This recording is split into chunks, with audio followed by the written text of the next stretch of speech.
Welcome to today's explainer. Comparing fractions can definitely trip us up sometimes, right? Well, today we're going to crack this wide open using a really brilliant visual trick from Number Rock. And it involves a very hungry alligator. Okay, so how do you actually know which fraction is bigger? It's a question that stumps so many of us when we're just staring at two different fractions side by side. I mean, it's not always super obvious just from glancing at the numbers, is it?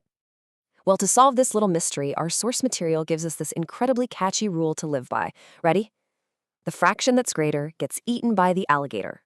Seriously, just lock that rhyme in your brain right now. It's kind of the ultimate cheat code for everything we're about to talk about. Chapter 1. Choosing the bigger snack. Let's set the scene. We've got 2 6 over on the left and 5 6 on the right. Now notice how those bottom numbers, the denominators, are exactly the same.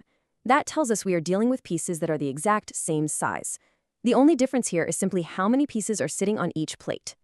So, I want you to guess right now, which one is our hungry alligator gonna chomp down on?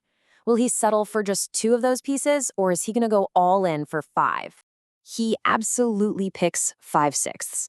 And this perfectly illustrates our golden rule. He picks 5/6 because, well, 2/6 is less than 5/6.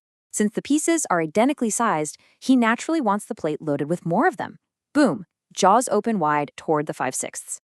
Chapter 2, Another Tasty Bite. Now this is where it really clicks visually. When you picture 5/8 next to 3/8, it is just undeniable that the 5/8 chunk is taking up way more space. It's a significantly larger slice of the whole. So, keeping our trusty rhyme in mind, we instantly know he's going to prefer the 5/8 slice. Why? Because the greater fraction is the one the alligator picks. The guy's got a big appetite, so there is literally no way he's settling for a smaller snack when a bigger meal is right there for the taking. Chapter 3, When Fractions Are Tricky. Okay, but what happens when the denominators are totally different? This is where our reptile friend actually has to pause and use his brain a bit. Let's say he's staring at 2/5 on the left and 2/3 on the right. Notice that the top numbers are the same this time. He's getting 2 pieces either way. But the sizes of those pieces, fifths versus thirds, completely different story. This one definitely requires a little more thought. Which option actually gives him the bigger bite? Think about it like you're sharing a pizza. Would you rather have 2 slices from a pizza cut into 5 pieces, or 2 slices from a pizza that was only cut into 3? Right, he easily spots that 2/5 is less, so he picks 2/3 and opens wide. A third is a way bigger slice than a fifth, so naturally 2 of those thirds make for a much more satisfying meal. He visualizes it, makes his choice, and lunges to the right. Chapter 4. What about equal fractions? So the rule is he always goes for the bigger value. But what happens when there's a tie? Let's say he's looking at 1/2 on one side and 2/4 on the other. He wants to eat, obviously, but he's just looking back and forth trying to find that mathematical advantage, and it's just not there. The alligator is totally confused because these two values are exactly the same. They're completely equivalent fractions. I mean, think about it. Taking 1/2 of a candy bar gives you the exact same amount of chocolate as cutting it into 4 pieces and taking 2 of them. It's a total standoff. So, what does he do?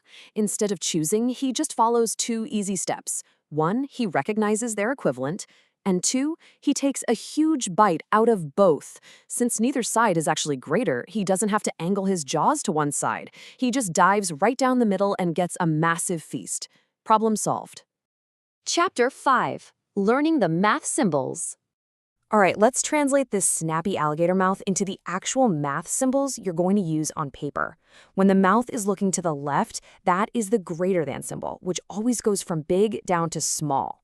If you picture the shape, the open side is nice and wide, just like open jaws, pointing right at the larger number, and it tapers down to a tiny point on the right.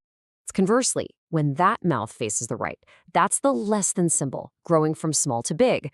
That tiny little point is on the left next to the smaller number, and it opens up super wide to the right so it can eat the bigger number. Here is the absolute golden rule to take away from this explainer. The larger fraction always goes on the open, wider side of the angle. Whether it's pointing left or right, just imagine those alligator teeth resting right inside that angle, totally ready to chomp down on the biggest meal possible. This means you can read a statement like 5/8 is greater than 1/10, or you can completely flip it around to say 1/10 is less than 5/8. It's actually brilliant, right? Even though we reversed the order of the numbers, the math stays completely true because the open side of the symbol is still pointing straight at that big, tasty 5/8 either way. So, now that you've totally mastered the math and the symbols, I want to leave you with this final thought. Where else in your daily life can you use your new alligator skills to always find the biggest slice? Whether you're dividing up a cake, comparing distances, or just crushing a math test, keep your eyes open, visualize those fractions, and remember to always stay hungry for learning. Thanks so much for joining me on this explainer, and I'll catch you next time.